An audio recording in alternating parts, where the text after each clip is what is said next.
Hello, everybody, and welcome. My name is Chris, aka RumblePack92, and you are watching the Waypoint Ted Lasso Cast Season 2. Did I just create a new name for the show right off the top of my head just now? Yes, I did! We got a great panel of hosts today. Of course, we're going to be talking about Season 2 of Ted Lasso as a follow-up to our Season 1 spoiler cast. To my... Sorry, it's reversed. Left, here, we have Alec Bobko. Hello. To my right, Lyra and Jess. Hi. Right here-ish, Austin Ernst. I'm there-ish. Hi, that's me. He's here-ish, he's there-ish, he's every fucking where-ish. That's great. You like that? That was pretty good. Yeah, I like that. And then down here we got Brett Jamerson. Yo. Yo, your mic's sounding good today, Brett. I'm gonna be honest with you. Kind of tasty, right up in my ears. God. I didn't like that anymore. It kind of ruined it there. But okay, as always on these spoiler cast show review talks, whatever you want to call them, things that I host, we're just gonna start off. We're gonna go around the panel, just give our general impressions of season 2. It can be whatever kind of thoughts you have. You can even go like season 2 versus season 1, however you want to frame it. But Alec, I want to hear from you first, man. Yeah, so what I've kind of been telling people about the difference between Ted Lasso season 1 and season 2. Season 1 was just that great positivity. It did have its moments where it hit a bit harder, but season 2 is where you get that great character growth. And it's from pretty much everybody all around. And I loved it just as much as season 1. It's beautiful, and I love that. I've been waiting to hear her impressions on it for such a long time. We've gone so long without discussing it, and it's been very difficult. Laren, how do you feel about Ted Lasso season 2? Okay, the first thing I'm going to say is, as the only woman on this panel, Roy Kent is a gift to men. I joke constantly that he is ruining things for everyone else because he's such a high standard. Such a high standard. I'm obsessed. I ordered a Kent jersey, but it did not come in time for me to wear it. So, but no, I love the show. I love the show. It's probably a toss up between Ted Lasso and Midnight Mass for my favorite television show of like all time. Wow. Okay. High I praise. love this show. I think the fact that there was no real substantial villain in this season was dope and bold because like no television shows do that. Last season, we got a great basis for everybody, and this time we just went deeper. I'm also gonna say the women in this show are written so well, which is such a nice breath of fresh air. Like Keely and Rebecca could have so easily been pit against each other as like two successful, beautiful women. They're not. They have the cutest friendship. I text my best friend Victoria like once a day to be like, "This is us. It's us," just crying to each other and like cuddling with each other. It's such a good show. I think the addition of Dr. Sharon was a great choice. Also there were Italian greyhounds at the end, and I love Italian greyhounds. In a helmet. I know he had a little helmet. Okay, the finale made me cry, but him in the little helmet, I was just openly weeping. It's like this fucking tiny dog in a helmet is like my favorite thing. So perfect. I love all of them. And when I started watching the show, Chris was like, "You'll like Jamie by the end of season 1." I didn't. I can tolerate him now. I still don't like him, but I can tolerate him. I'll take it. I'll take it. Oh god. All right, Brett. What about you, man? What'd you think of it? I loved it. It was definitely darker, and I actually looked it up because I wanted to get who said it right. But Sudeikis himself said that this season was very similar to Empire Strikes Back, and I feel like that's said about everything all the time whenever a show or movie or game goes to a darker route. But I feel like that's actually applicable in this case. Yeah, it was a joy week in and week out. I loved how we actually got some insight into more characters and how they challenged the story, challenged existing characters that have come to know and love. And so it ends beautifully as well. And then the actor for Nate posted that thing, and of all the the show is just so well constructed. Like, it's unbelievable how so many things that they leave breadcrumbs for, they end up coming back to at various points in the season. So everything doesn't feel wasted. Everything feels intentional. So yeah, it's just a well-made show, and it's fun to watch every week. Fuck Nate. We'll get into that. Don't worry about it. Austin, give me your thoughts on season 2, homie. I want to hear it. Sure. I think season 1 was better. Okay. But I agree with what Alex said, where this season is more like about the character growth.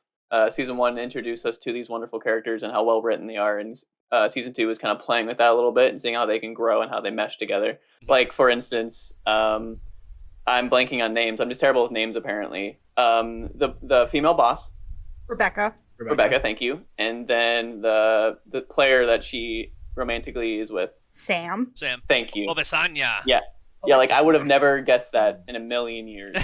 Like that's just not something I expected to see, and they put it here, which was probably risky, and I bet people were like, "Is this what we want to do? Is this where we want to go?" And I think they nailed it. I think they played it super well. I think they genuinely have chemistry on screen in that way as well. Mm-hmm.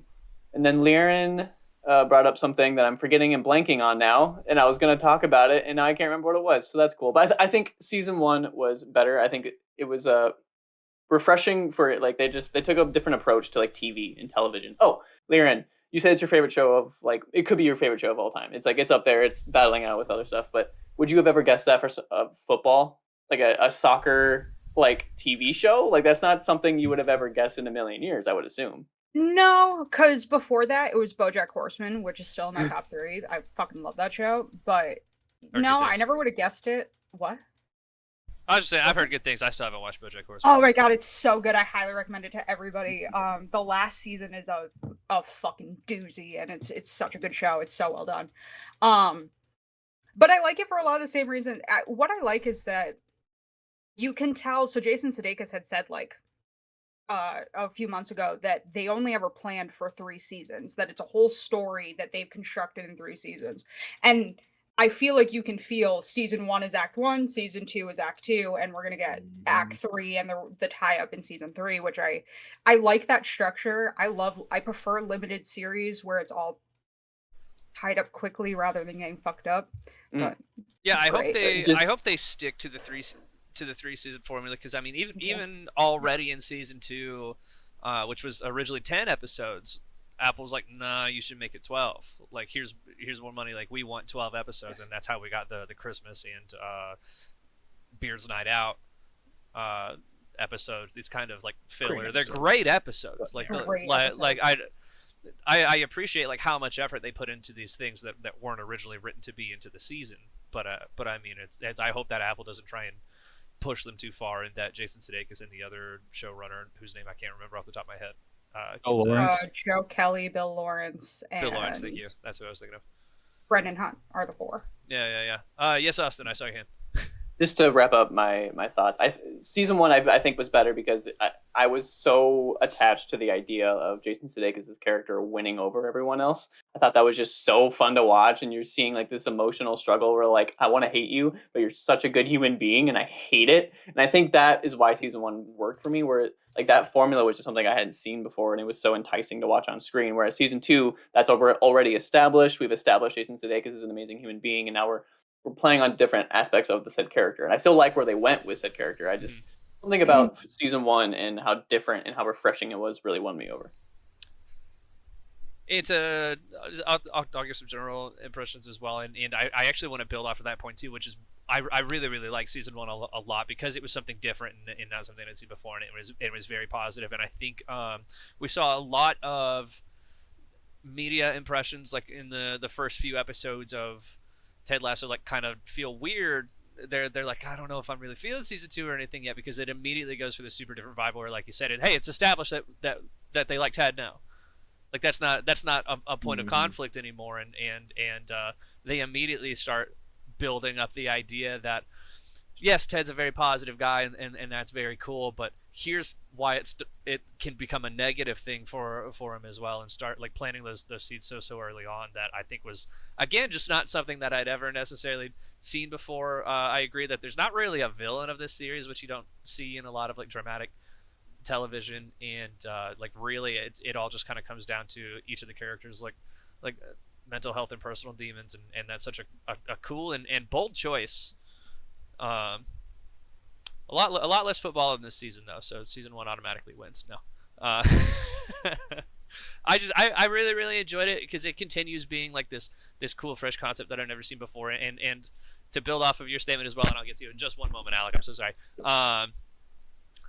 To build off of what you also said, Lear, and just in that this show also really sets a super high bar even for just friendships as well. It this does a great job of showing what a healthy like male relationship looks like between friends, and really being like, hey, it's cool to tell you bros you love them, like it's super fine, we encourage it, like please like please show that kind of love and positivity to your friends. And I got lucky enough to where I have lots of friends that I act that way around, and it's cool to finally see that sort of thing like reflected in media, which there's usually like, I think back to like Friends where they'll like hug and they'll just be like anyway beer, they make a big joke out of it, whereas like, no, this is the point, like hug your friends. You know what I mean? Yeah. And I really like that. I think all the characters are written very very well, and this season's less funny than the first one, but I don't hate that. It's less of a comedy than the last one. Yeah, so I will say there is one villain, Jamie's dad. Fair. Fuck that guy. Fair. Fuck that guy. Oh my god. Not a running villain, I guess I should say, but yeah. Right. Yeah. Dude, Jamie's dad is an asshole. Man, So- that scene in the locker room. Oh, Yeah, no, Fabulous, it's, though, it's man. crazy. Fabulous. It's kind of terrible that I know people in real life like that. Like I know, if not from my personal experience, I know someone who was in my class who has a dad like that. You know what I mean? Or like an uncle, or like it's so real to see that, and perhaps seeing it portrayed on screen in an accurate way. It was a dramatic scene, don't get me wrong, but I don't feel like they overdid it. It felt genuine. It felt like something that would actually happen. God, And then scene is Brendan acted Hunt so well. And then Brendan Hunt's character just be like, we're leaving, and grabbing him and kicking his ass out. I'm like, yeah, get him. I love when he hits him on the door. He goes, "Oops." Yeah. And and then the hug afterwards with Roy Roy. and Jamie, like everything oh. about that scene is so well crafted because one, I just want to shout out to, I don't know the actor's name who plays Jamie Tart, but I mean his performance, just Philip, like you can see in Dunst. his, thank you, you can see just in his face and his body language like how it changes, and how he's feeling like the moment that his dad walks in the door. And then you have the episode, or the fantastic moment where Beard like drags him out of the thing, and then you get like the excellent like hug between Roy and Jamie, because during that scene Roy instantly realized why Jamie is the way he is, and you can kind of see him dealing with that, but he did the thing first to where he's like, no, he needs support, and I'm gonna go be there for him right now. And what an absolutely incredible moment, which segues very nicely into the next thing that I wanted to talk about, which is, I've kind of bundled these into one. Usually on these kinds of shows I'll be like, hey, what was your favorite episode? But I want to hear either it could be a favorite episode or the moment that you kind of feel emotionally impacted you the most. And I'll let you sit on it for a second, unless one of you guys already have it. I mean, I kind of. Oh, go ahead. Yeah, I think I already have mine, but they're two different ones. Because That's fine. I think my favorite episode, because I'm a sucker for this shit, is the Christmas episode. My favorite joke is in the Christmas episode. Yeah, I'm always kind of, since I started college in 2014, I've always been like kind of displaced. I went to college away from my hometown. I couldn't always go home for stuff, and now I live in California. And all my family lives on the other side of the coast. So like, I'm kind of a sucker for things when people are like, no, like you can come with us, and like you can spend time with us, since you can't be with close family, is like very nice. And also anytime they let Hannah Waddingham sing in this show, I'm okay with it. She's so hot and so talented, It's and unfair. just like it's insane. Like in the first season when Keely sees the naked photo of her and are like, are your tits real? Like, I feel like that's how I feel about Hannah Waddingham. But my favorite moment was the funeral. Specifically the back and forth monologue between Hannah Morbid. and Ted. Yeah. Just That was a good because it's such a relatable thing where I think everybody has that moment where they're like, I needed you to be an adult here, and you to be the responsible parent or teacher or whatever. I needed you to, like, because I couldn't handle it at that age. and it is such a weird betrayal when you need protection or something from somebody older than you, and they're so wrapped up in their own things that they don't give it. I just and I have people in my family who are in loveless marriages that they cheat on each other the entire time, but nobody will leave because they're like, "Well, who would I be if I left?" And it's like there is a lot of anger that goes into that, and I like that they showed a lot of the time in Western media, they don't talk about the anger you feel after somebody passes. And so I like that Ted is very clearly mad that his father did that. Mhm.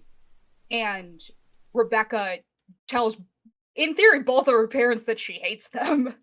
And like that's all 100% valid. And I don't know, I really connected with that and I liked it. I like both of those a lot for the element they show of like you become an adult and you get to pick your tribe, and it doesn't have to include your parents Yeah. or like blood family at all.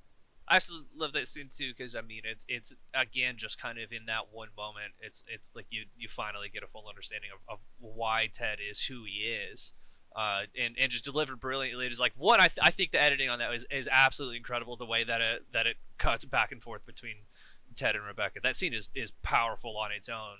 But then Ted's line of just being is like from that point on he's like I wasn't gonna let anyone get by me without knowing whether they were hurting inside first. Yeah. And suddenly that just lays out exactly why Ted is the way that he is, and it's just absolutely brilliant. I also just there's a very weird element of having both of those events happen on the same night.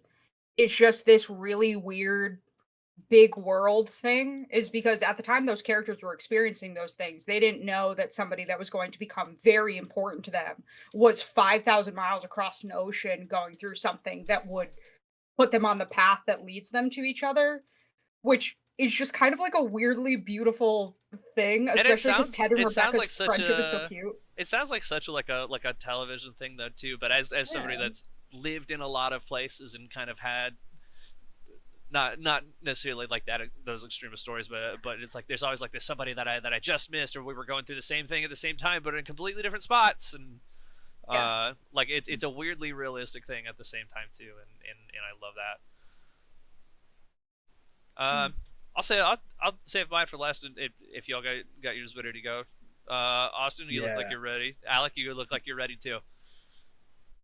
Yeah, so mine, I was more just gonna say that the most impactful, like when Ted finally opens up all the way to Dr. Fieldstone, like that just hits like a truck.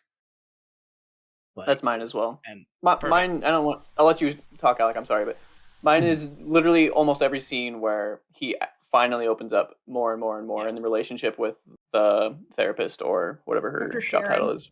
Thank you. Yeah. But yeah, it's just the relationship between those two is honestly my favorite part, and they bring in some Agreed. really accurate and strong things about mental health that like going to school for psychology, they touch on a lot of those things and how it can be like you can fail someone within the first 5 seconds of talking to them if you don't approach them correctly.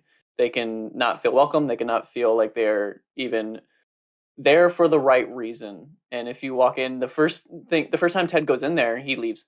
Right? He goes in there. He's like, "Okay, what do Yeah. you want to talk about?" And he's like, "I can't do this," and he leaves. And That whole scene too of him like trying to get comfortable and playing off and fidgeting with the everything. bird. God, Yeah. yeah. extremely accurate, and then the relationship that the friendship that they build, I think, is beautiful and very. That might be the most unrealistic thing about it, though. In my opinion, that does not happen with your therapist. I want that on the table right now. Fair. This is a very unique situation where I can see that happening, but like, I just want that on the table. That is very unorthodox for that. But all the relationship between them is wonderful, and the scenes with Ted actually opening up is really great, especially the one that Liaren brought up about his father. I thought that hit home really well. Can I add one thing to my Christmas thing really fast? Because I promised Jordan I would. Absolutely. In the show, Keely and Roy are talking about how they're going to have sexy Christmas, and they can't because of something happening on Christmas. And then Keely has a meeting the next day, and then Roy has something. And then Roy and Keely goes, "Okay, well, if sexy December 28th." And Roy goes, "Okay, that's Jordan's birthday." And for some reason, that was so funny to me that I called him and was like, "This is just fitting. This is your sign Oh to my watch God. the show." That's Of course it awesome. was. Yeah. I did mention Sorry, that my I just saw the favorite. words. It's all good. I Sexy did mention that person's my God, yeah. favorite joke is in that episode as well, and that's when they're smelling her breath, and Roy just goes, "I think you're dying."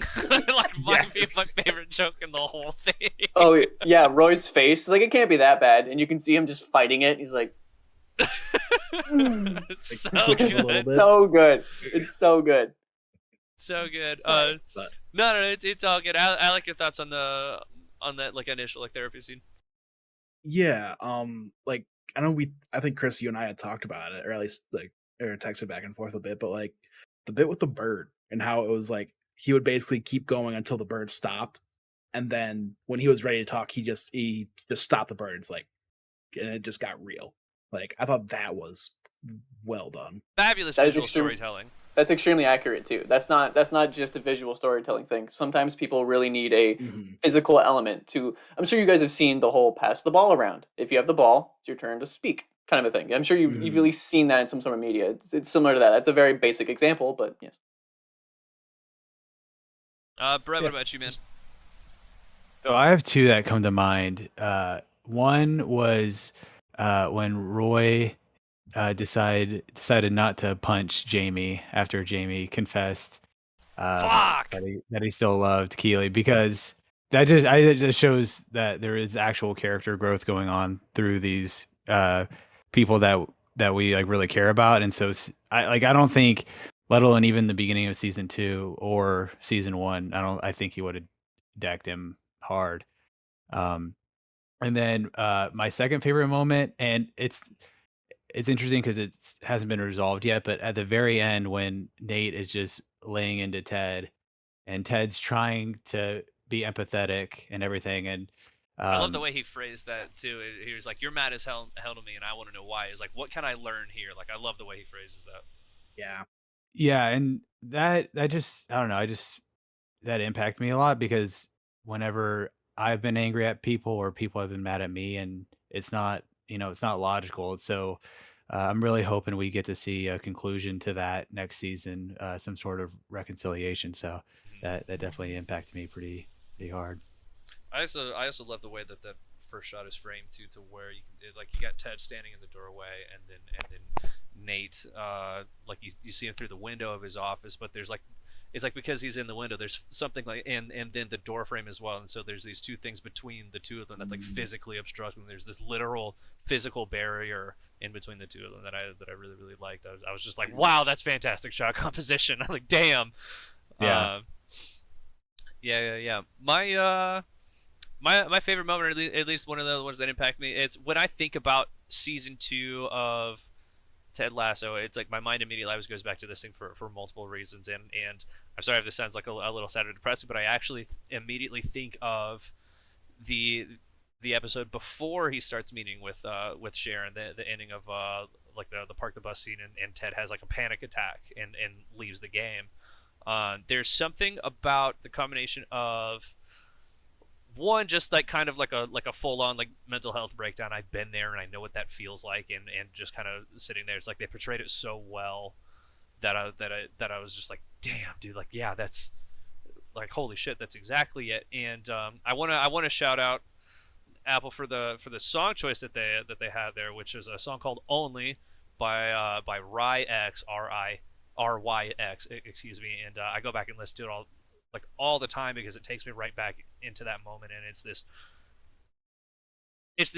it has this weird like auditory thing to where it just kind of immediately takes me like to this moments where I kind of felt like Ted did there, and not like in a bad way. It's not like I want to feel sad, so I'm going to listen to this song, but there's something about it that almost reminds me of the recovery process during all of that. And combine that with, I mean, I played sports in middle school and high school too, and so you combine that with the excellent shots of like him like sitting in the dark on the couch with the light behind him, and him facing away from it, and it's that particular like floodlight and everything, and I'm just like, wow, this show is just shot so fucking well. Like there's absolutely no wasted time or space in any episode of this, even the filler episodes, which is wild. That it's just it's kind of ridiculous. Yes, Leanne.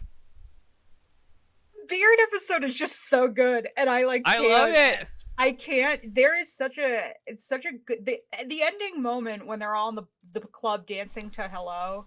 That song came out when I was like a junior in college and was like a club song, and it's such a good song to come on in the club because you suddenly just feel like super amped and like you're part of this like giant group when you're hammered, and like And it's just so. And he's in fucking Harley Quinn pants from He's- fucking Birds of Prey. He's got these pants on, and the way that he just like starts flailing, like he's had like the worst night of his life, and he just lets all of it out just right there. Like it's so cathartic, and then you combine that with you got the boys from the pub also like running around on the pitch at the same time. Like I love that scene so much. They're so funny. Mhm. I also love the scene where they played pool and pretended that they went to Oxford. I think it was.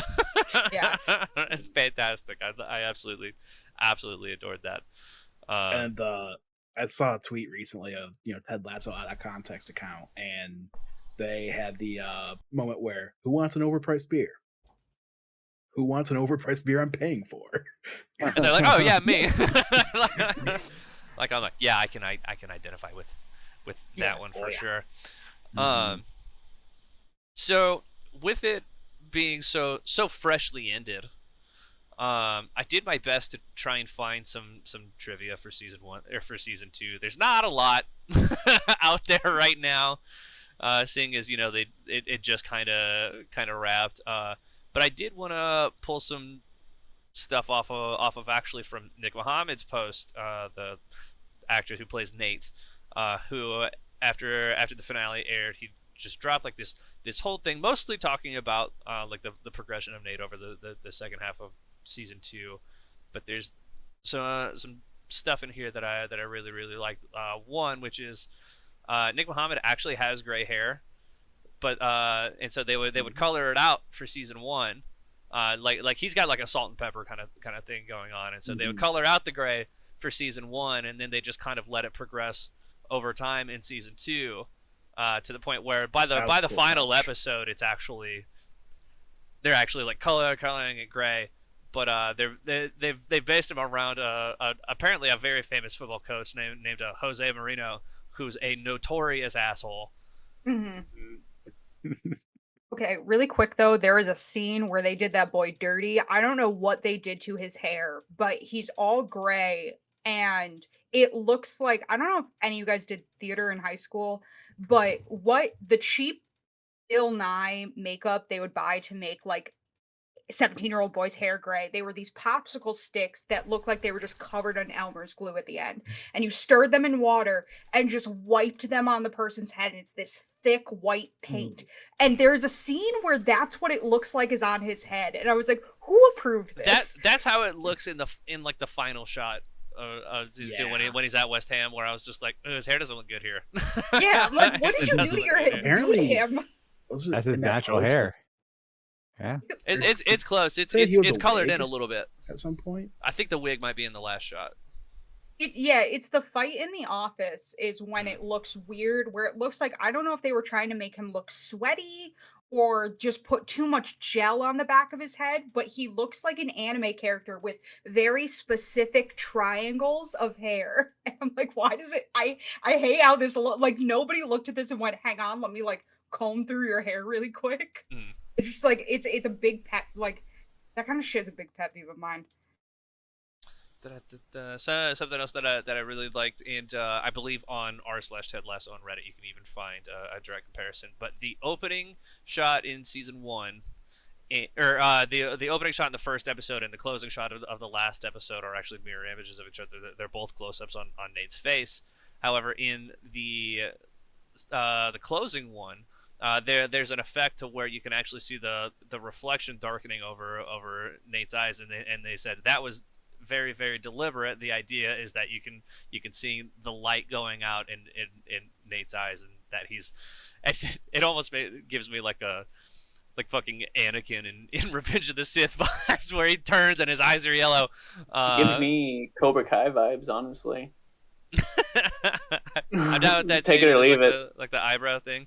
Mhm. I love that. also I think that's cool that West Ham actually sent the actor a jersey. Yeah. So funny. cool. Although I Um, believe they've been approved for next season to use stuff from the Premier League. Like they struck a deal with them. Yeah. Oh, nice. Finally, that was one thing. Like, it wasn't like a huge like issue, but it was like, oh yeah, like being very vague with like how they were using like the sports teams and Mhm. iconography and stuff. And this season they used Tottenham, and I guess last season they said Man City, but like You never saw it. uh, I don't yeah, think. but yeah, I'm like, I want to see like real teams, and I would love more like player cameos. We got a couple announcer cameos this season, which was pretty crazy because like they're pretty famous and stuff. So Yeah. yeah, that's cool. Yeah, and I mean they're the just general announcers for all their games are actual. I don't know what that's called. Sportscasters. Casters. Commentators. Arlo and the other commentators. one. Yeah. Yeah, Arlo and the other one whose name I never remember. Are they actual And I football can't tell you commentators? what- That's cool. Yes, and I can't That's tell you cool. which one Arlo is and who the other one is, but I guess I shouldn't be surprised. It's an Apple show. Like they got that Apple money. But True. um, True. yeah, they Oh, got that fuck Apple no. money. But it's those little touches that help give it like that authenticity there. I mean, I think I said this in the first one too, but I mean, this show does have me like more interested in football. Like I've started paying more attention to Premier League. I've always kind of been interested in at least like Columbus's MLS team, but I'm starting to look at the league as a whole and stuff. Like it's been cool. I Get appreciate into it, that. man. It's so fun to watch. There's not a billion timeouts. If you ever get into Premier League, it's so much better than American football, really. if you get into Premier League, a nice casual 10 a.m. Saturday soccer game, man. That's You're beautiful. making breakfast. You're watching a casual game. Like, it's pretty cool. That Yeah. actually sounds awesome. I'm still working on figuring out a team, but Yeah. European sports are better than American sports, and I will die on that hill. There's certain Rugby things. and soccer some are things. both better than cricket's dumb, but rugby and soccer are both Yeah, better but we than have football basketball. by like. Which is also dumb. They stop a lot. Like, why do American love sports? basketball. Why are they all so dull? Like, in England, you can hit people and it's awesome. Like, European sports are just more violent as a whole. you know, like they're just better. Should I lost? Oh yeah. Another thing that I really liked was during that scene that Brett brought up where Nate and Ted, like Nate's just laying into Ted for love, like admittedly like yeah, Ted did kind of ignore him in a lot of spots and like made him feel small, like he's justified. You're a grown-ass least in adult, that, though. but I Get a agree with fucking that grip. though too. Yeah. There's He's also not things an with his adult. dad Like, it is though, and he's absolutely looking for not valid. those. Like It is But- absolutely not valid. That entire argument is absolutely not valid. He's being a baby ass bitch about the fact that he is not the main character when he's an assistant coach because Ted likes him. Oh, Let's I agree not with that. fucking pretend he got the job because he's skilled at it. That's not why He got is the job. skilled, though. He is, though. he is Yeah, a- he is a cool, little but you're skilled. still an assistant coach. Shut the fuck up and sit down. You're an adult. You don't get to be the main star right away. Of course they're going to Roy Kent more. Roy Kent played soccer for however fucking many years. Grow the fuck up. No one at work owes you anything. It's no one at work's job to pat you on the back and make sure that you feel confident in what you're doing. Because also, by the way, it's not going to make anything go away. If you have imposter syndrome, I'm saying this as somebody who has really bad imposter syndrome, seeking constant reassurance isn't going to fix it. You're just going to constantly continue to seek reassurance. You have to find a way to be confident in it on your own, whatever that is.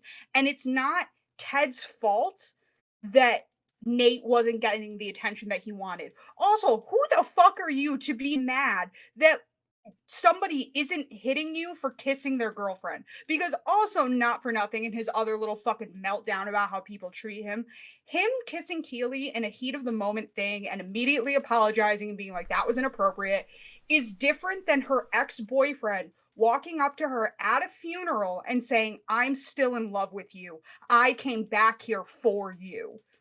Those are two massively different things. Nate is a baby back bitch. Like, fuck him. I don't give a shit if he gets redeemed because, like, grow the fuck up. Like, I don't know what to tell you. Be an adult. God, I I love it so fucking much. hate that shit. I hate that shit. Yes, Austin, I see your head. You're muted. I was just gonna Muted say on that mine, yeah. everything with the Nate thing, it is baby back bullshit. I agree with you, I do think it all makes sense for Nate as a character and his lack of self-esteem. I just Oh, want it to put that out does. there. And, Hold on. and also, Hold on, like, hold looking on. for I have one more approval thing. from I have one his more thing. dad. I have one more thing. Did we ever see Nate talk to the therapist, to Sharon? No. Yeah. He didn't even talk The to answer, Ted. the answer was there. You can talk about all the little nuances, blah blah blah, and that's great. I love that they're setting up breadcrumbs. Cool. If he just would have, they deliberately left him out of Sharon's office, and I feel like that is the biggest tell for everything that goes on in his lack of self-esteem and how it grows and grows and grows. And the Roy scene where Roy just forgives him, I can relate to that. Not that I've kissed someone's girlfriend, but I can relate to not being seen as inferior, as not being like on the same level. I understand, but does Nate know Roy was that saying, does Nate know that Jamie also confessed his love to yes, Keely? Roy just said it. Roy literally just said it. Okay, what but the if he Diamond just said Dog it, session was if about. he just said it, and It you're is someone with different. self-esteem, if you just said it and someone with self-esteem issues like Nate, he's not going to rationalize that at all. He's going to be in his own head about his situation. No, he's thinking of himself that whole time, and then he kind of has that like, hey, what the fuck moment? What about me? Like, yeah, he's not thinking critically about it. That's almost like a base reaction. Which is something that I love though, because it feels like realistic. This is how real people think. Like I just and I'm read not it so fucking well. saying that he doesn't have a right to have self-esteem issues, but at a certain point you are responsible for your own actions.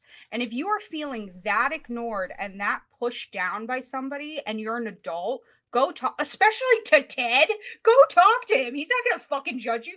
If after episode 4 or 5 Nate had gone in and been like, hey, I feel like I'm not being valued as part of the team, they all would have apologized to him and it would have been a whole fucking thing. And he can't even pretend that they wouldn't have been supportive like that, because he has been in the room for constant levels of support from Ted like that. Like, he's just being a child because he wants to be the big man on campus and swing his dick around, and I he think can't. a lot of that though also stems from like seeing like the new Kitman like not being abused because of the new culture that Ted Lasso has put up, and he's like, I had to go through all that shit, like what the fuck, and Yep. yeah, it's all like this like inferiority complex, and I think it's Well, beautiful and so fucking well I written. will say that all the breadcrumbs that led up to, I didn't catch on to until like maybe the third to last episode. Like, oh shit, Nate's really going downhill here. They were Like, very I really subtle thought, up until the last few episodes. I really thought there was going to be an episode all about his redemption, like in the season. I really, because it was just, it felt in place. It felt like it was going to happen, and then it just didn't. It didn't happen. And then You got him all the shooting subtle, out all the Ted, subtle. him walking off the pitch, tearing up the belief sign, like yeah. And here's the thing, Nate can say all the things he wants. I wasn't mad. It made sense to me as a character as me watching the show. As soon as he yelled at Ted, I was like, "Fuck this guy!" It was that moment where I was like I get where you're coming from, but no, you can't be you're out doing of this. line. Not to Ted. had- Not to Ted, man. He had one good call as a coach, and now he thinks he's the shit. Now he's hot shit. Yeah. Yeah.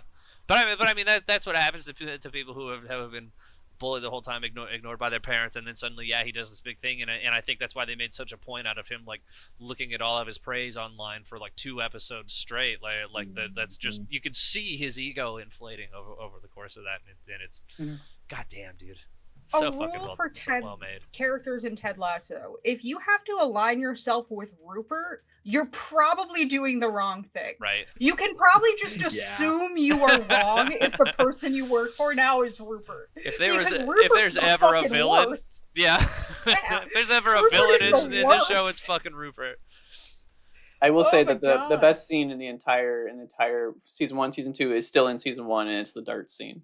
I love Be that curious. scene so Yeah. much. Yeah. There are more critical scenes, don't get me wrong, but my favorite scene is the dart scene. Yeah, same. 100%. But yeah, going back to how nothing, like everything has a purpose, but the fact that Rupert like sold his shares in the team so he could buy another Premier League club, like, Yeah. and then he hired Nate specifically. They make a show of him talking to Nate during the funeral episode. Mm-hmm. Right? Yeah, very very specific scene, and you don't hear what he said.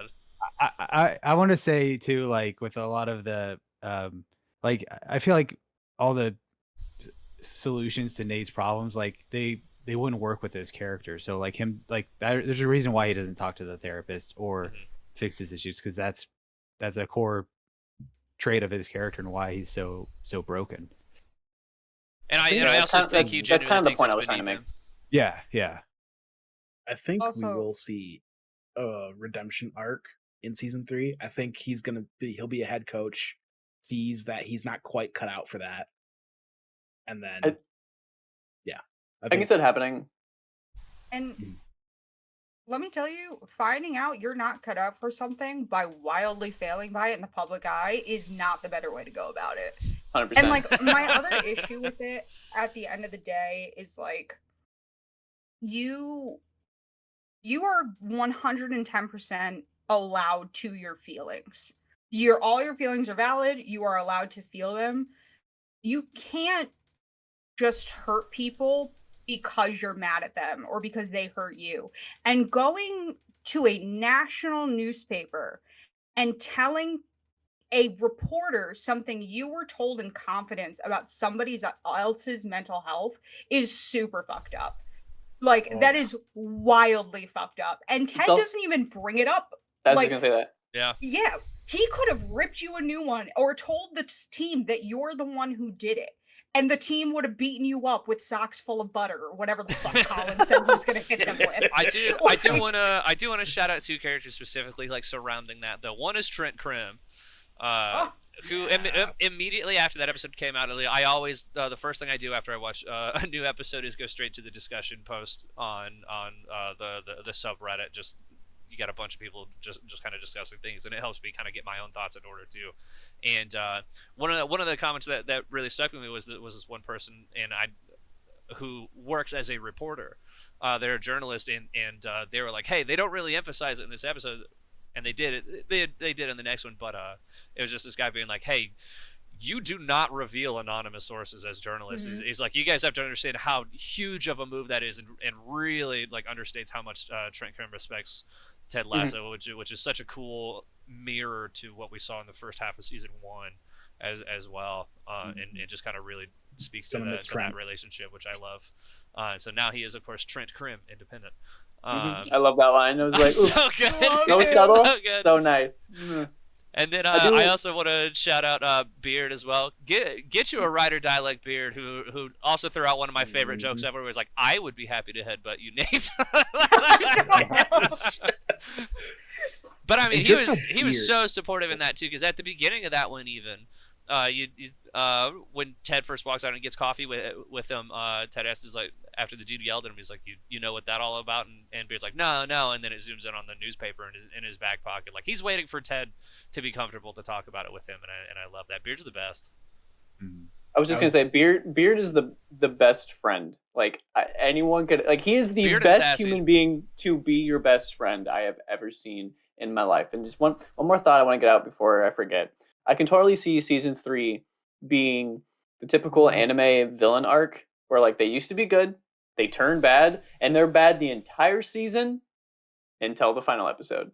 And then something changes where Nate's like, you know what? Screw this. And he walks over to the other side and he joins their staff on Ted Lasso's team. And yeah, I can see that happening. I think it's very likely. I will say this show is so good at zigging when, like, you think it's gonna zag. So I could see something where Nate makes up with them in, like, the second episode, and they're not like best friends again, but there's an understanding where they're cool with each other.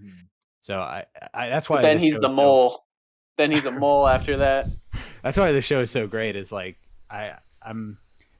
Oh yeah, what I said at the like going back to the beginning, like this show, especially this season, like the surprise was gone, right? And so we knew what to expect, and the fact that, at least for me, it still like held up and then some, like, was incredible. So and it still surprised me in new and unique ways. And so season 3, like I just can't wait to see what they do. It's gonna be incredible. Yes, Leanne. Really quick, I gotta talk about the soccer team. Because it would be so easy for them not to be characters and for them not to be that well developed, but they are all so fucking funny. Isaac telling the room full of people, we're going to this funeral to support our boss. That means shirts. That means ties. Yes. That means shoes that aren't sneakers. I And then the love whole that too. conversation about like, And then Because I love the one the kid shoes being like yeah. we don't have time to go like stand in line at midnight right now, and Jamie has to be like, it's not that kind of, you don't have to buy them like that.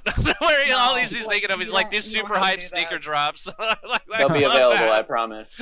And like And then who's the guy that his feet get all like bruised up or Danny. destroyed? Danny, yeah. Danny was takes Danny Rebecca's Ross. slippers.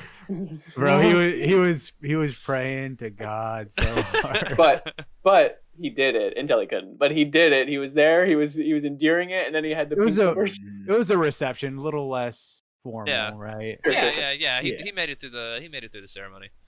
Which But yeah, and then you have Isaac cutting McAdoo. Sam's hair for his date. I am so glad And, you like- brought that That one was up. such I'm a so great glad you scene. brought that scene up. I love it so much. I posted the still that they put out for that in the Discord, and it is one of the best stills from a TV Beautiful. show ever. It's excellent, especially too. So like because me and all my boys like here, we all would do that for each other all the time. Like we got pretty decent with a pair of clippers, like me and a couple buddies, and so that was such a fun little thing. I love that Isaac's haircuts are so legendary. You only get one a season. Like that was Yeah. hysterical. But just that whole process of everybody kind of sitting joking around while cutting each other's hair. Like I love that. And then they're like helping Sam, and there's a lot. Again, it would be so easy and so expected. Like nobody would question it if all of these guys hated each other and looked at each other as competition. And they're just like bros. Like they're just, and it's so elating whenever they start singing "We're Richmond Till We Die," because it's just like such a like. It's very cute and it's very sweet in a way that sports content doesn't usually do. That like brotherhood where they're all like, nope, somebody was mean to Ted. We will find out who and beat them to death. Beat the shit out of them. And like Danny writing R.I.P. Earl on his cleat is just Yeah. like the cutest thing. Like it's all just like they are such. I died at that. Yeah. Yeah, they are such well-formed characters. Also, we got one of my favorite jokes in the season is when Colin is coming out of Dr. Sharon's office, and she goes, "What's your mantra?" And he goes, "I am valuable in something. I am not a piece of shit." And she goes, "Okay, we don't need the last part." I love that. doesn't have to be. Yeah. He's like, you don't need the second sentence. Was he the one that had the car, the really fast car too? Yeah. And he had a Yes, Lambo. he's the Welsh, the Welsh one. Yeah.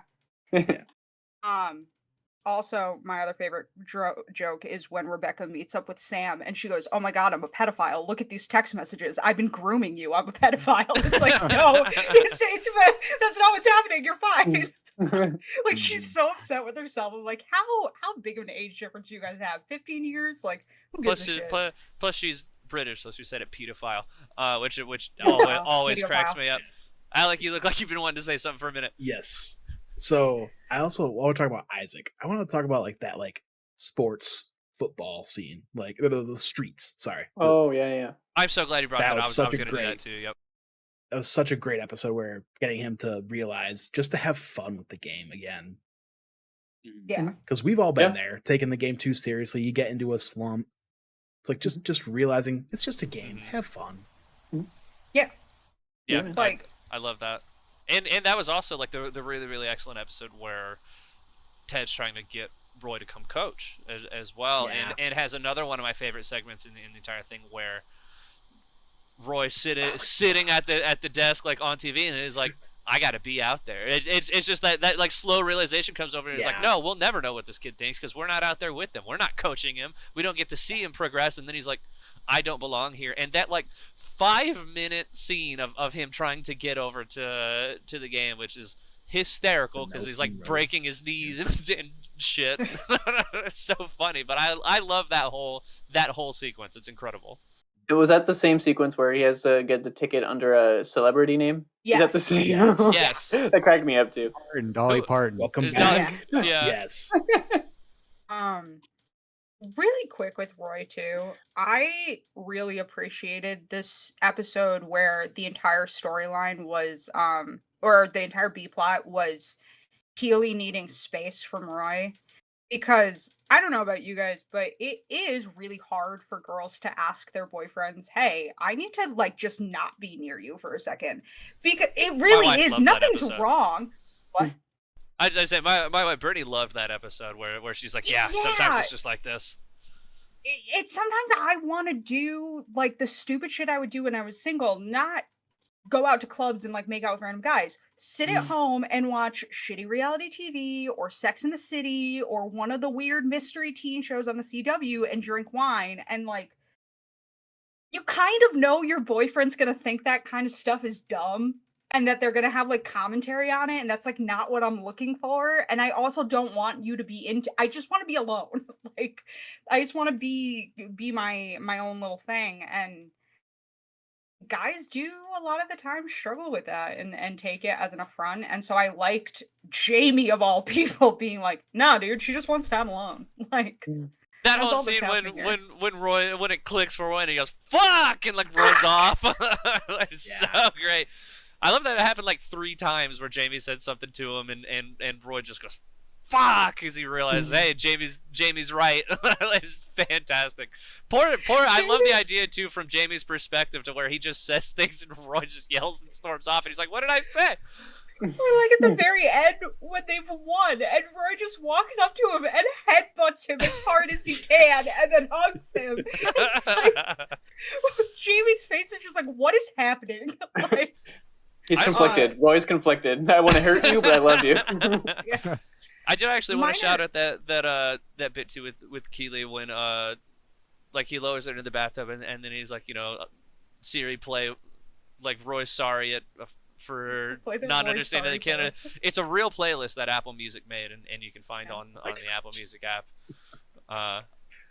this is I know that because my phone heard it Oh, and then started playing it while I was watching the episode. they did that on purpose and I love it. Yeah, because they actually used the Hey Siri command and my phone went off. I was like, what the fuck? Yeah. That's honestly really brilliant. genius. It's brilliant. This has nothing to do with the show or anything really. It's just I wanted to rip that tiny headband off Jamie's head and I fucking like the snap it. headband. It looks so weird. I was like, get an actual sports headband, not this weird little. Girls don't even wear those dollar store fucking skinny ass headbands. It fits his That's- character. That's something a lot of soccer players do. I've noticed, and Jamie is very much like the trendy football player. Like I don't understand how that doesn't hurt. Like that's They're such a usually just, like, joke when elastic. you're. No, I've, but I've it's worn those similar little ones. those skinny plastic ones, and girls always joke that like those hurt behind your ears eventually. Like, there are better things to put your hair back while you're playing. I promise you. Just open it up. Just open yourself up to it. I'm glad you Also- went there too because I had a segment that I wanted to get into. Is like, who do you think is the, since this is the follow up, the Empire Strikes Back. The, how did he put it in that one episode? This is the Dark Forest of the series.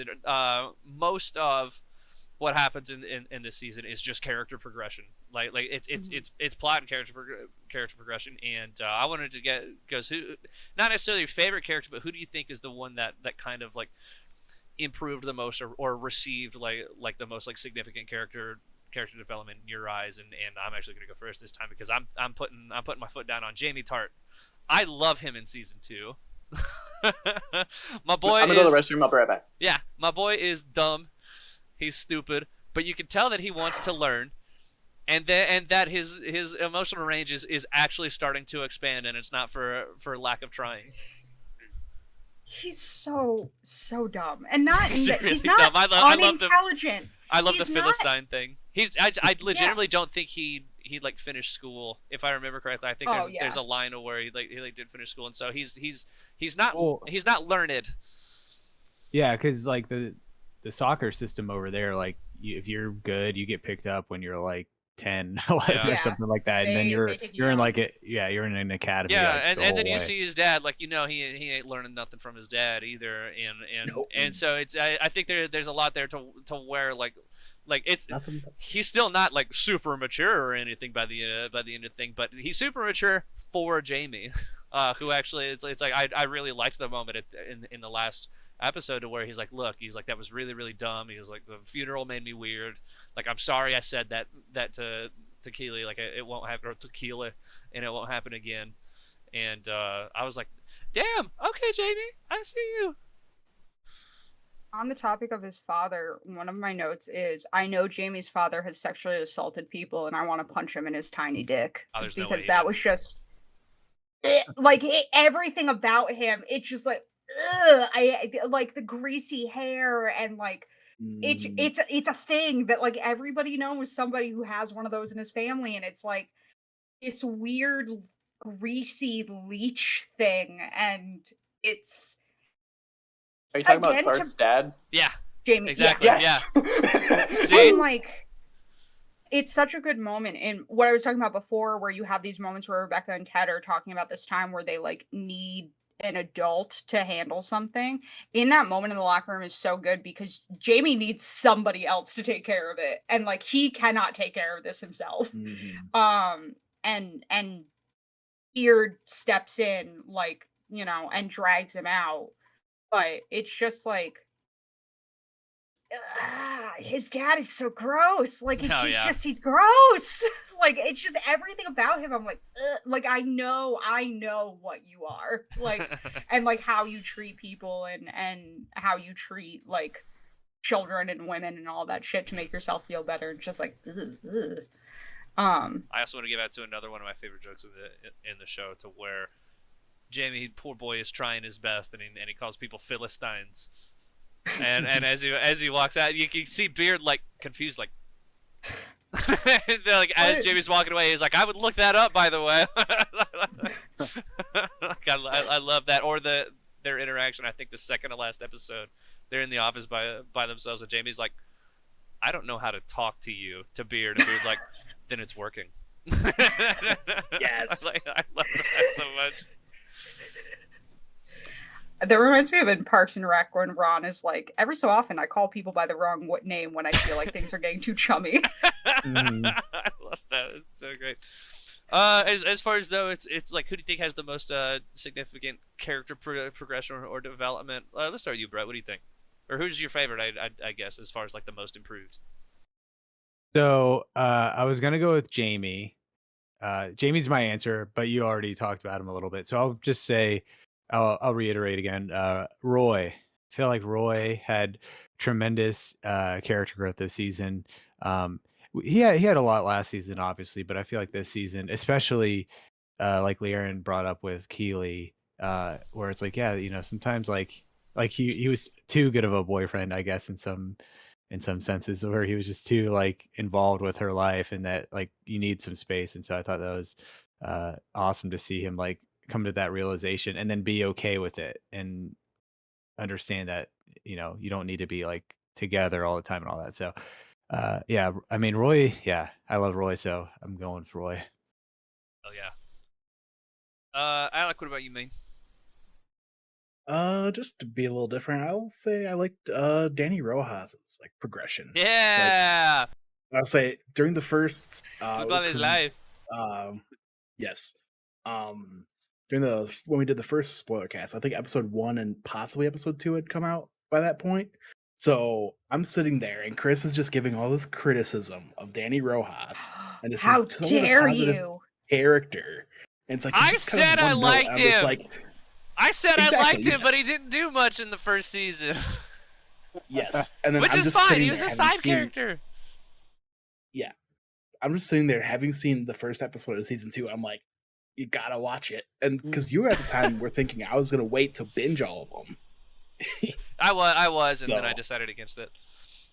Yep. So I'm just sitting there like, watch episode 1. Yeah, watch episode 1. Just kept like I'm saying sitting to here myself. complaining about Danny Rojas, and literally the first episode of season 2 directly addressed all of my complaints about the character. So there you And- go. Man.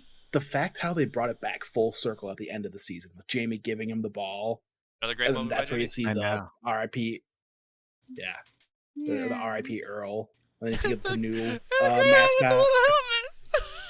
I know. So, I can't. I love them. I love greyhounds but so Roy would be my much. choice. Oh yeah. Austin, what about you, man? What do you think? Roy would be my number one choice, but to be different, as Alec put it, I'm gonna choose Ted. I think Ted actually choosing to talk to Sharon was a huge step for him, especially as someone like kind of in the midlife area, you know? Like, if you don't do it now, when are you gonna do it? When are you gonna open up? When are you gonna talk about these things? And the moment where he starts remembering the good moments with his dad helped me reminisce about good moments with my dad. My dad's still alive and kicking. I'm just saying that there are very similar aspects going on in that play where it's like my dad used to be an alcoholic. He used to be very, old school, belt if something went wrong kind of a thing. And he's gone a completely different direction, a complete 180 since then. And even like during the bad times, I know there was good times. And there's a moment where my dad just like broke down crying and he talked to me. He got mad and my dad's a tiny man. He's 5'5", 100 pounds. He got mad at something. He had been drinking. He picked up the washing machine and threw it. And he's a tiny man, so like he had to be angry, right? And he's crying and he's like, "I'm such a terrible person. I'm gonna change." And since that moment, he did. But we always talk about that moment. And because in the moment he's like, "I think I broke my hand," and his hand's just all crooked. And he's like, "I love you so much," and he's like, "I'm gonna be better." And his hand's just this floppy little thing. So now we talk about the floppy hand moment with my dad all the time. That's It's just hysterical. I love yeah, it. I mean, it's just small things like that, and remember the good parts with his dad. And I don't know. I think Ted, like I said before, if he was going to talk about it now, when was he going to? And he didn't want to at first. It's very clear that like the first attempt did not go well. He just was there and then he left. Yeah, So.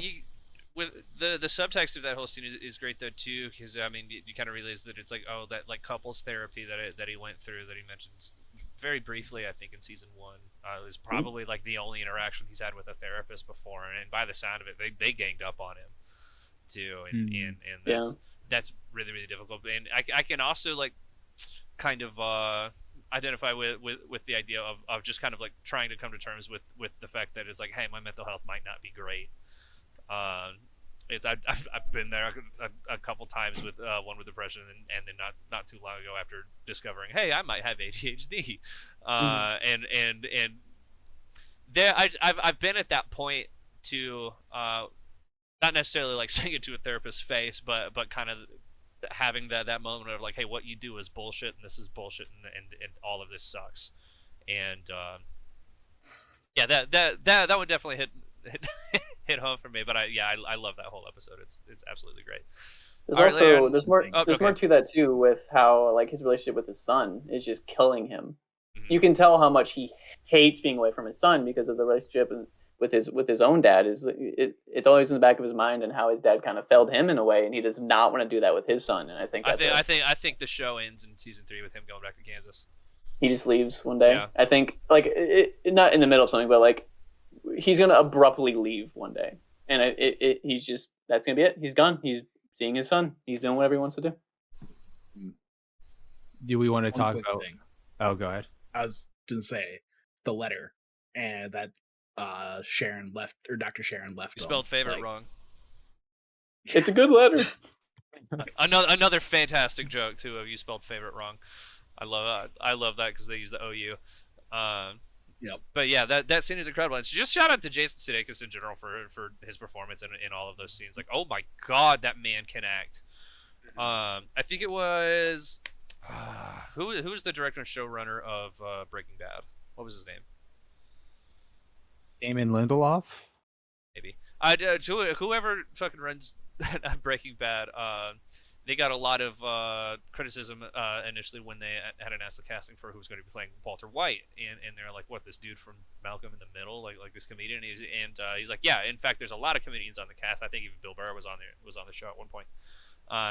Because he's like, I genuinely think that comedians act like are able to act the best. Like if you could do comedy, then you can do drama like very very well, because like most comedians have that capability within them, and so yeah, I think Jason Sudeikis kind of like sidelined as a comedian for years and years and years, which to be fair, he was on SNL for a long time and all these sorts of things, but it's really cool to see like that kind of range come from him. And the letter, the moment with the letter, I think is like the big one, because you can see exactly all of the emotions going through him at once without him having to say like a word during that scene. It's incredible. Very impressed. Vince Gilligan. Vince Gilligan, thank you. I appreciate that. All right, Leanne, bring us home. For me, it's absolutely Rebecca. Oh Um, yeah. It's No one mentioned absolutely Keely. Rebecca. That's cool. Here's the thing with Keely. I think Keely always knew she could be the person she is now. She says that too. Yeah. Yeah. That like she knew that she was more than just a model, and a set of tits.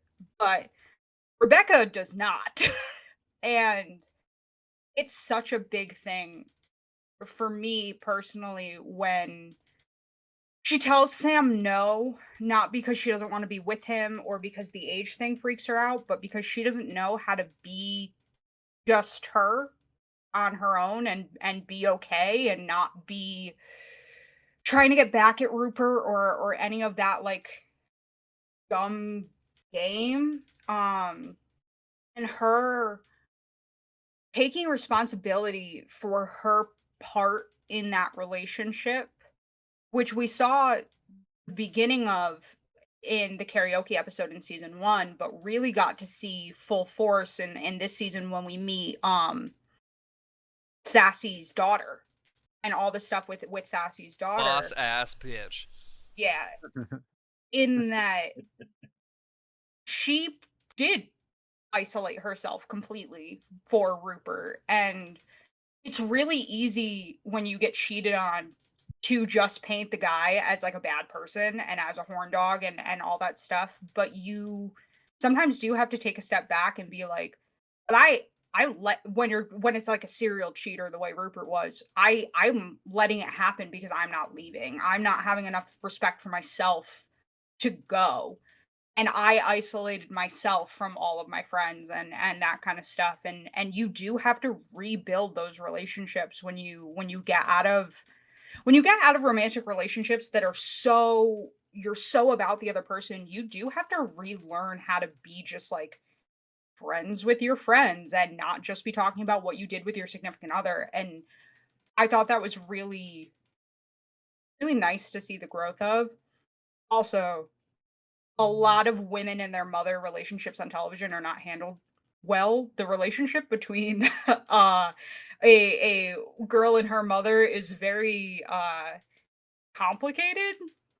Even if your mom's like a fantastic person, it's deciding whether you're gonna be your mom or you're gonna be something different, or you can see your mother's life and how she handles herself, especially in relationships, objectively, because you're not a part of them. You don't have the same feelings towards, like, Rebecca's feelings towards her father are different than her mother's feelings towards her father, obviously.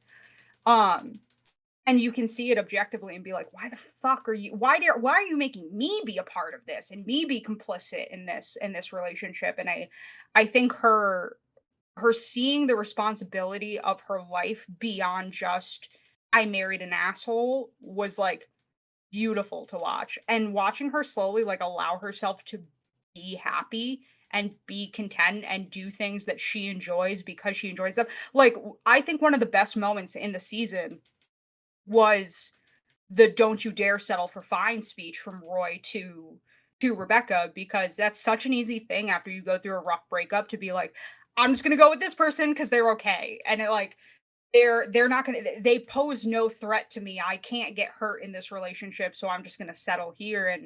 And her processing that she doesn't need to settle and that she is a boss ass bitch and that she's stunning and intelligent and isn't Fit. just a jilted woman. Like, it's great. It was great to watch. Thank you for reminding me of that moment. I completely forgot that moment exists. That might be like the best I have a sticker on my laptop now. that might be like the best 3 seconds of the entire season. Like, I still think like the dart scene is the best scene out of all the encompassing of that, but that might be like the best, 5 seconds of footage that we saw about the whole thing. Yes, Alec. One more. The mental health is scary. Like, Oh yeah. Self-care little can scene. be scary. self-care. Yeah, self-care. Sorry. Also, I'm so sorry, but Rebecca telling Keely, hire your best friend, like that entire scene, I was like, I get this. I feel this. Oh yeah. Like, that it's such a good, the two of them is such a good portrayal of female friendship. Like, me and all my girlfriends, we touch all that shit. Like, Like, and them cuddling and like, I don't know. It was very sweet. I liked Rebecca's growth in the season a lot. Yeah, I agree. She had some Rebecca. fantastic weather. But before we take off, there were a couple like little things that I wanted to touch on, which is one, we didn't really talk about Sam Obasani all that much, and I wanted to shout out like two of my favorite scenes from season 2 were surrounding him, which is one, the whole bit with Dubai Air. And when his father comes out and said, "Is like, hey, they're fucking up our home country," and like the bit of protest when he covers it, and then all of like the rest of the team like stands in solidarity with him. That just ripped my heart in half. I loved it so much. Is that was season so 2? Great. That was 2? Yeah. Yes. That was season 2. Yeah. I think it was like the That was second so long ago. episode. It was very early. Mm-hmm. Yeah. And then I also wanted to shout out like the whole like B plot with Edwin Akufu as well in the last few episodes, because like the moment he showed up, I was like, there's something off about this dude. I can't put my finger on it, but something's weird. The fact that he He lost and- his yeah. cool, bro. He lost his cool. Yeah, and That was I really love fun to like watch. the immediate payoff of Sam being like, oh cool, I made the right choice. Yeah. Yep. And then I love though that is the spur of him is like, hey, like where he buys the building, and she's like, what's this gonna be? And he's like, it's gonna be a Nigerian restaurant. Like I really like that, because I mean that dude like to claim that he was you know, so proud of his hometown and everything, but it's like he would buy these restaurants and all these things and just like eat the same thing there over and over again, and literally never kind of like stepped outside anywhere else. And so I like the idea of Sam trying to bring more of his home culture to people that might not understand that. Yes, Austin. This isn't a good thing to follow what you this heartfelt thing, but I love when Coach Beard just goes blank baby, because he It did like happens so horticulture many baby. times in season 2. It's hilarious. I love it. The one of the last ones he goes horticultural baby. Horticulture, baby. I love it so much. It's so good. There was Just one shout out to Coach where Beard. yeah, I love Ted's whole thing where it's like, that is a man who has lived many lives and like worn many hats or something like that, and he's like, lumberjack national champion baby, or something like that. It's so funny. When Roy Yeah. and him are bonding over doing fucking mushrooms, being accidentally on mushrooms. Yes. It's so Which Why is did also you great. both experience this? Which is also great because you get that that moment too of Ted walking up to Bear and he's like, "So you've been drinking tea, huh?" And Bear's like, "I didn't know how to tell you." It's so perfect. I love that. What a fantastic callback. Well, everybody, I do want to mention that Nate ripped the Believe sign, Yes, and it was Nate. that might have been the last straw for me. That was that was the big unforgivable.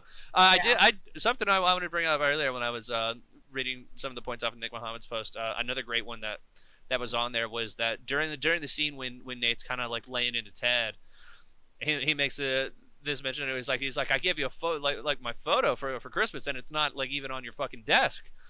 You can At actually home. see that home. photo at Yeah. home, like in his home. Yeah, which is really great. And I didn't pick up on initially. Have conversations like grown ass adults. Just be an adult and be like, hey, I feel like you're not appreciating me. Yeah. I feel like you replaced me with Roy. And then Yeah. none of this happens. Like, God, fuck Nate. Then we wouldn't have a season 3. True. And on that I note, also like that Roy yells whistle instead of blow. whistle. Yeah, that is Whistle, really good. I love whistle. that Yeah, okay. because it gives them hives. like the unrefined metals give him hives or something. I think it's the impure metals. That's what it is. Impure metals gives him the hives on his lips. Awesome. And on that note, thank you guys so much for watching this the second Ted Lasso cast here on youtube.com/Waypoint Podcast. If you enjoyed the season as well, please drop that in the comments. We'd love to talk to you about it. Or you can also do that and tag us on Twitter, twitter.com/Waypoint Podcast. We love y'all so much. Thank y'all for watching. Remember, be curious, not judgmental. And we'll see you next time. Horticulture, baby. Horticulture, baby!